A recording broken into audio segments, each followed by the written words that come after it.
essa situação do Flamengo. Por que eu sei que você já falou que escolhe jogo, mas além disso, tem algum motivo para o Flamengo ser tão irregular? Porque o Flamengo, às vezes, do São Paulo, parece, agora vai. Agora emplacou. De repente, cai de novo. De repente, sobe de novo. Você acha que é mais por essa escolha ou é porque ainda não encaixou completamente um estilo de jogo? Que pode ser para o ano que vem, por exemplo. O time tem problemas ainda. Salve, salve, nação. Nação, vambora com mais um vídeo aí, né, sobre o Flamengo. Flamengo e Grêmio se enfrentam nessa quarta-feira pela Copa do Brasil. Flamengo vai ter o desfalque de Davi Luiz, Gerson suspenso por cartão vermelho, que aconteceu diante do Atlético Paranaense, e ainda a situação do Pulgar, que é lesionado. Mas, obviamente, que isso não deve ser tanto problema para o Flamengo, já que o Flamengo tem jogadores para a reposição à altura, né? Tanto do Gerson, tanto do Pulgar e tanto do Davi Luiz, que foi cortado na última hora antes da viagem, né? Então é aquilo, o Flamengo, sim, ele precisa desempenhar um bom futebol para poder trazer um bom resultado para o Rio de Janeiro, né? Jogar contra o Grêmio na arena do Grêmio é um desafio grande, só que o Flamengo tem todas as condições de chegar lá, desempenhar um bom futebol, que tá devendo. Flamengo e semana livre para poder treinar ultimamente não estão combinando, então o Flamengo tá devendo esse bom futebol e espero que apareça nesse jogo decisivo diante do Grêmio, né? É isso aí, tamo junto, vambora com mais um vídeo junto com Pilhado e análise de Pilhado e Mauro César Pereira sobre esse confronto entre Flamengo e Grêmio. Vambora pro vídeo, crédito a Jovem Pan Esporte e tamo junto, vambora e deixe seu like, hein? Valeu! Vamos falar da outra semifinal da Copa do Brasil, Grêmio e Flamengo na Arena. Primeiro jogo na Arena, segundo jogo no Maracanã. Mauro, os gremistas estão fazendo um baita clima em Porto Alegre, que já era esperado e que tem que ser feito mesmo, justamente lembrando principalmente aquela semifinal de Libertadores, onde o Flamengo do Jorge Jesus venceu por 5-0 no Maracanã o Grêmio do Renato Gaúcho. E aí teve aquela história do 5-1, viralizou o Jorge Jesus falando 5-1 para tudo que é lado. Não era sobre isso, mas pegaram o Jorge Jesus falando 5-1 e viralizou. Foi sim um momento traumático para o Grêmio e para o Renato Gaúcho, afinal perdeu de 5-0 numa semifinal no Maracanã lotado. E agora tem inclusive campanha da torcida do Grêmio, porque contra o Cruzeiro não teve uma arena lotada. Contra o Bahia, não teve uma arena lotada. E a torcida do Grêmio já faz uma campanha agora, vamos colocar 55 mil pessoas na arena. E a torcida do Grêmio falando sobre a situação do Suárez, o duelo Suárez contra Gabigol. O que falar desse clima? E outra, isso pode ser bom ou ruim para o Grêmio? Que eu até tive uma conversa ao vivo com um setorista de Grêmio, e ele fala que tem até medo disso prejudicar. Essa passagem do Renato pelo Flamengo. Porque o Renato, ele era cobiçado para a seleção brasileira quando ele chega ao Flamengo. Ele chega ao Flamengo, é eliminado pelo Atlético Paranaense na Copa do Brasil e perde aquela final de forma traumática para o Palmeiras em Montevidéu. Sai do Flamengo muito criticado e depois disso ficou sem emprego. Não se falou mais em Renato em seleção brasileira, ou seja, a passagem pelo Flamengo, que era um sonho para ele, para a carreira, ele acabou regredindo com essa passagem pelo Flamengo. E é claro que o Renato deve estar com aquele sentimento, eu quero mostrar serviço contra esse Flamengo, principalmente porque ele era o treinador do 5-0. Você acha que isso pode ajudar ou prejudicar o Grêmio? E também falando do Flamengo, né? Desse time do Sampaoli que é tão irregular ainda, que não tem uma regularidade o que esperar desse Flamengo para a semifinal. Bem, eu acho que o Renato, quando ele jogou o Flamengo, o filme dele já estava queimadaço. Ele já tinha tomado 5-0 do Jorge Jesus. Ele já tinha perdido o final de Copa do Brasil para o Palmeiras do Abel Ferreira. O Palmeiras não tomou conhecimento. Ele já tinha sido eliminado pelo time do Renato Paiva, que era o técnico do Del Valle. E o Del Valle nem jogou no Equador, no meio da pandemia. Ele jogou no Paraguai, não podia mandar jogos internacionais lá em Quito, né, no território equatoriano em geral. Então jogou no Paraguai e ganhou, inclusive, dentro de Porto Alegre. E aí que ele caiu. Aí ficou um tempo aí no limbo, aí algum gênio teve a ideia de contratá-lo para treinar o Flamengo, porque ele estava na praia lá jogando futebol e tudo, e acham que ele tem a cara do Rio, aquelas bobagens que se fala no Rio de Janeiro com relação a essas muletas ridículas, uma bobagem colossal. E foi um desastre. Foi um desastre que ele não tem condições de ser o técnico do Flamengo dentro daquilo que se espera de um elenco tão caro, tanto investimento. Mas ele pode ter ganhado o Flamengo. Eu acho que é bom você ter o estádio cheio, a torcida do Grêmio apoiando. Eu não vejo por que pode ser ruim, não. Possa ser ruim, desde que a torcida entenda a estratégia que ele vai adotar. E eu acho que a estratégia vai ser de um time muito cauteloso, com ou sem o Soares, um time diferente do que foi no 3-0 do Maracanã em outros jogos. Acho que ele vai jogar mais fechado. Você não acha que ele vai buscar uma vantagem em casa para ir para o Maracanã? Ele pode fazer uma pressão inicial, ele pode buscar um gol no começo, acho que ele vai buscar, como fez contra o Atlético, mas fazendo ou não 1-0, quando o jogo chegar no momento mais maduro, assim, quando passa aqueles minutos iniciais, eu imagino um Grêmio bem mais cauteloso do que em jogos recentes, quando for um time mais ofensivo. Eu tenho quase certeza disso. Foi assim que ele jogou contra o Cruzeiro fora de casa, ele se classificou na Copa do Brasil. Ele estava perdendo em casa de 1-0, aí empatou graças ao Soares. O jogo estava bem difícil para o Grêmio, aí ganhou fora de casa, né? E jogou dessa forma, pouquíssima posse de bola, nem 30%. E agora contra o Atlético foi assim. Para mim aquilo foi um ensaio do que a gente vai ver amanhã. Eu imagino isso. A não ser, claro, de repente o Flamengo faz um gol na saída, abre o placar, aí o Grêmio tem que mudar completamente seus planos. Mas se o Flamengo não fizer um gol na parte inicial do jogo, no 0-0 ou o Grêmio vencendo, o Grêmio acho que vai ser um time bem mais cauteloso para não se expor, como fez contra o Cruzeiro e já se preparou assim contra o Atlético. Tomou muita pressão do Galo, mas sustentou 1-0, teve aquele gol polêmico ali anulado do lado, né? Que a gente não sabe se está impedido ou não, com aquela imagem horrorosa. Parece, até estava dizendo ontem, aquela imagem lá do VAR, do jogo do Grêmio Atlético, parecia aquelas TVs Telefunken dos anos 70, as primeiras TVs coloridas no Brasil, sabe? Era, mas TVs, a gente achava o máximo. Uma palha de aço. Não botava, Não, tinha aquele fio preto, minha avó falava assim, ó, no pé de abacate, vai, agora mais um pouquinho pra cá. Um pouquinho pra cá. Aí ficava aqueles fantasmas, né? E aí você para colorir, tinha aquele botãozinho atrás, né? E aí sumia. E mudava aqui, né? Isso, e sumia. Gerava... Ficava aqui, ó. Tinha Colorado RQ, Telefunken, era um sucesso, era muito bom. Pra época, né? Copa de 74, a primeira que teve televisão colorida no Brasil. Fui lá passar um Gonçalo pra casa de um amigo do meu pai para ver Brasil-Yugoslávia, 0-0. Eu nessa televisão... A única pessoa que a gente conhecia tinha TV colorida. O cara comprou lá em 24 prestações para ficar pagando um carnê lá, TV colorida. Meu pai comprou depois da Copa. Tempo depois da Copa. Uns caras colocavam uns papéis na frente. 3 cores. Aí não via nada. Não via nada. Mas a TV era colorida. Não, e quando ela saiu do Paraná, a gente não sabe se está impedido ou não, né? Enfim, mas eu imagino que o Grêmio vai jogar assim, mais cauteloso. A não ser que o Flamengo abra o placar muito cedo, aí ele vai ter que mudar a postura, né? Ele não pode ficar perdendo se defendendo. Mas acho que o Grêmio vai ser um time bem mais cauteloso. E foi assim que o Renato eliminou o São Paulo, do Diniz, em 2020. Ele segurou o São Paulo, achou um gol lá com o Diego Souza. São Paulo amassou o Grêmio em alguns momentos, atacou. 1-0 o Grêmio, gol do Diego Souza. Aí veio até o Morumbi, sustentou um 0-0 até o final e se classificou para aquela final com o Palmeiras. Com o Palmeiras não teve nenhuma chance. O Palmeiras passou por cima com muita facilidade, venceu, levou a taça. Um abraço. Foi a primeira vez que o Abel venceu o Renato, né, numa final. Depois voltaria a vencer. Então, eu acho que ter a torcida do lado é bom, é lógico. Mas o torcedor vai ter que entender que talvez seja um Grêmio um pouco mais pragmático, bem mais pragmático do que em outros jogos. Não acredito que o Grêmio vá se lançar ao ataque assim todo o tempo. Começo do jogo pode ser. E o que se comenta é que o Soares vai jogar, né? O Soares deve jogar, talvez fique até o final do ano, faça algum tipo de composição. E a expectativa é que ele jogue. Jogar esse jogo ele vai. E jogando muda muito também, né? Sem ele, e o Vila Sante voltando também é bem importante. É o jogador que dá mais poder de marcação ali ao meio campo e também tem a boa chegada, né? Eu acho que essas duas voltas são importantes para o Grêmio. Agora, o torcedor acho que vai ter que entender isso. Eu acho que o torcedor entende que o comportamento do time pode mudar um pouco em nome de uma tentativa de passar para o adversário, que é difícil.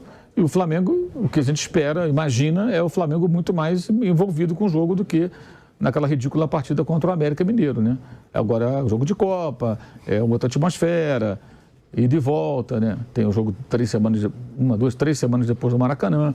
Acho que o Flamengo é diferente, com uma outra escalação também, provavelmente. Um time também ocupando mais o meio-campo, um pouco provável. O Gerson não pode jogar, que está suspenso, joga Pulgar também. Eu imagino que joga Thiago Maia e Alan. Acho que vão ser os dois ali na frente da defesa. E aí na frente, Gabigol ou Pedro. Acho que defesa, Fabrício Bruno joga, não, né? Davi Luiz e Léo Pereira. Possivelmente, eu acho que os dois, acho que ganham uma posição, Davi Luiz. Davi Luiz, Léo Pereira, Ayrton Lucas, o Wesley joga todos os jogos, o goleiro é o Matheus. E aí eu acho que vai Thiago Maia e Alan. Aí na frente, não tenho dúvida se ele vai, por exemplo, com o Vitor com Vitor Hugo ou um Everton Ribeiro, dependendo do que ele pretende, né? Um cara mais jovem, mais vitalidade, o Everton Ribeiro. Acho que vai ser Gabigol, acho que o Pedro vai ficar no banco, é só um palpite. E de repente o Arrascaeta como segundo atacante. Bruno Henrique não, titular. Não acredito que o Bruno Henrique, não acredito que Cebolinha, Luiz Araújo, acho que nenhum desses vai. Acho que ele vai encher mais o meio campo mesmo. Que o Grêmio vai fazer isso, né? O Grêmio vai jogar assim, vai tentar ocupar um pouco mais ali o setor. E acho que a função, a tendência, acho que é o São Paulo partir para um outro tipo de jogo. Talvez mais parecido com o que foi o segundo tempo contra o Palmeiras aqui, quando ele depois tirou os pontas, né? Vamos ver como é que vai ser. É sempre difícil adivinhar o time do São Paulo, porque ele muda bastante, né? E acho que ele vai mudar muito em função do Grêmio. E imagino que ele esteja estudando o Grêmio que jogou contra o Cruzeiro, Copa do Brasil, lá atrás, não contra o Bahia, porque é muito parecido com o jogo do Atlético, que foi o jogo do sábado, que é o mais recente. Então, se ele fizer o mesmo raciocínio que a gente está fazendo aqui, acho que ele vai também fazer colocar em campo o Flamengo um pouco mais... para preencher mais o meio campo, né? Eu vou ser escrachado, né? Porque também sei que o Flávio Prado discorda, o Mauro discorda. Eu não acho o Renato ruim. Não acho. Acho o Renato um bom treinador. Inclusive pelo que ele faz nessa temporada com o Grêmio. Tudo bem. Tá jogando maravilhosamente bem? Não. Mas é o vice-líder do Brasileiro.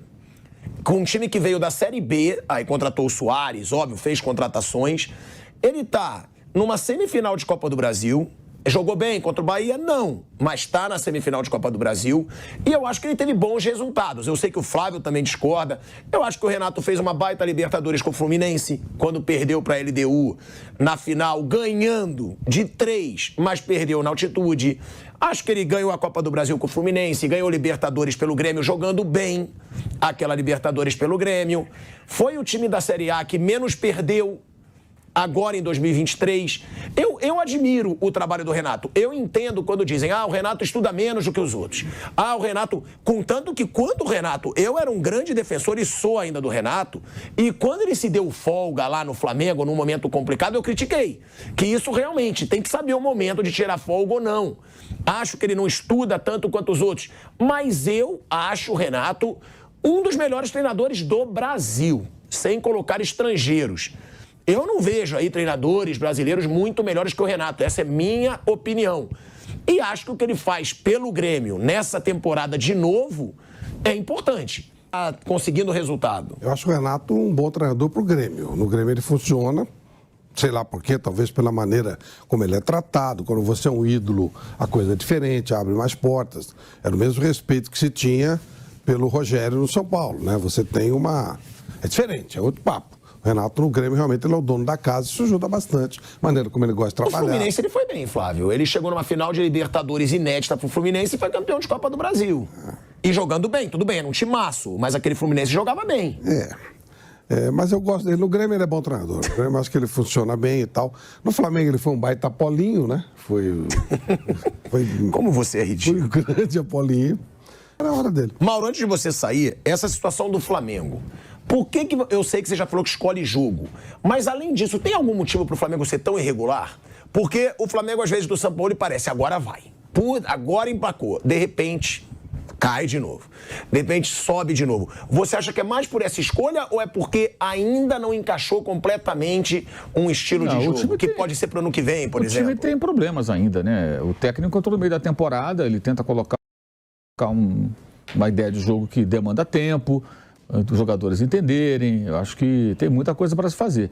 E acho assim que o Sampaoli, lógico, ele está buscando os resultados, vai buscar os títulos, a obrigação dele, mas me parece que ele mira muito mais no ano que vem. Eu fico na cabeça com o que ele falou há 2 jogos, foi contra o Fluminense, se não falha a memória, que ele falou, ele chamou a temporada de uma temporada de transição. Ou seja, está chegando gente, saindo gente, isso deve se acentuar, se não nessa janela, na próxima. E uma tentativa de mudar a forma de jogar. Acho que o Flamengo, antes de qualquer coisa, tem que definir o seguinte, vai com ele.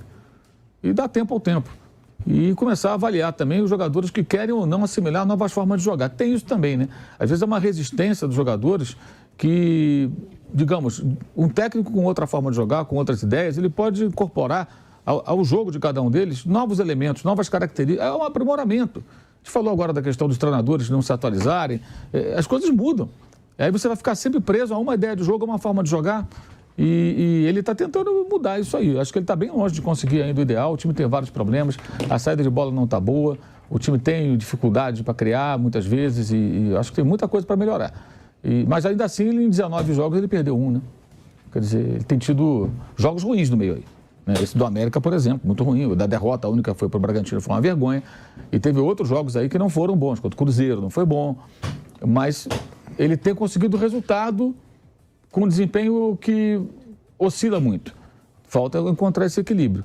Mas eu acredito que ele vai levar mais tempo para conseguir isso. O grande problema de sempre do Flamengo é que querem para ontem, querem tudo para ontem, querem que o time se forme assim. Isso não acontece.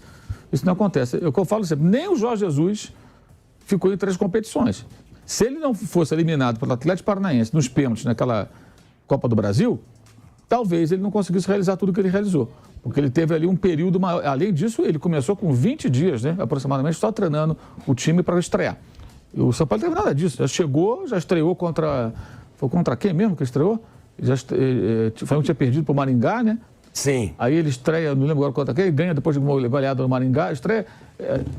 Eu não lembro agora quando foi a estreia dele. Eu peço pro Kaique. São 100 dias. A estreia do São Paulo. Ele está 100 dias no clube. Mas enfim, logo depois veio a goleada no Maringá, aí teve derrota para o Internacional, teve derrota para o Atlético Paranaense e está tentando acertar. Acho que ainda falta muito, ele tem muita coisa para fazer, o trabalho dele acho que é razoável nesse momento. O trabalho dele acho que é razoável nesse momento. Foi contra a Nublense. Isso, Nublense, isso. A estreia dele. Venceu no Maracanã, exato. O jogo do Nublense, está nesse bloco aí, empatou, foi ridículo aquele jogo, lá em Concepción, no Chile. Mas aí não foi São Paulo e lá. Já era ele. São Paulo e lá. Já era ele. A derrota para o Maringá, que era o Mário Jorge. Você acha que o São Paulo é o treinador certo para esse Flamengo a longo prazo? A longo prazo, para deixar um cara, ele é um ótimo nome. Eu acho que ele é um bom técnico. Agora, já que você contratou o São Paulo, você não pode querer que ele seja o Dorival, ou que ele seja o Luxemburgo, ou que ele seja o Felipão. Ele é o São Paulo. E ele trabalha assim. Ele vai pedir jogador, ele vai querer mudar as coisas e tal. Então você leva adiante, ou então vai ficar a vida inteira trocando. Teve informação que Então, é isso aí, nação. Mais um Vitinha. Como vocês podem perceber aí na tela, né? O próprio Flamengo nas suas redes sociais, no período de quase 4h30, 4h40 da tarde de terça-feira, noticiou nas suas redes sociais que o zagueiro Davi Luiz apresentou dores no joelho direito e acabou não sendo relacionado para a partida diante do Grêmio nessa quarta-feira em Porto Alegre, né? O Mauro César chegou a comentar sobre o Davi Luiz, né, que poderia ser titular, se ele titular, caso não acontecesse isso, né? Então isso aconteceu depois que o Mauro César falou, né? Então, por volta de quase 5 horas da tarde, o Flamengo noticiou que o Davi Luiz não viajou para o jogo, né? Nem relacionado foi para a partida. Então o Fabrício Bruno, obviamente, o Fabrício Bruno era titular desse time. Ele acabou perdendo a vaga porque se lesionou. O Davi Luiz voltou a jogar bem e assumiu a vaga de titular. Agora vai ser o inverso. Agora vai ser o contrário, né? O Davi Luiz se machucou e o Fabrício Bruno reassume essa titularidade, né? Então, é aquilo. Flamengo com Fabrício Bruno titular e Davi Luiz lesionado, né? Por enquanto, né? Então é aquilo.